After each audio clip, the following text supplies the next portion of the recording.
Katonda yajjukira Yusufu n'aba nga tabeerangako wadde kansala,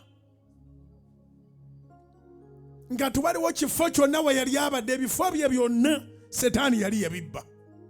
Yali musajja mugezi, yali musajja ayagala Katonda, yali musajja atya ekibi, eyeewala ekibi, yadduka mukama we nga mukazi mulungi.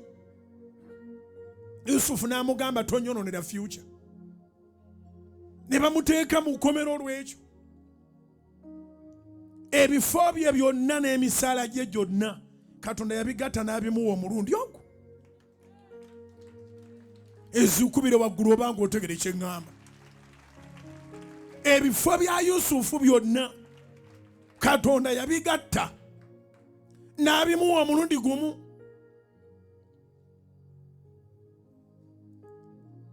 Wadde obadde oludde naye Mukama akulowoozaako.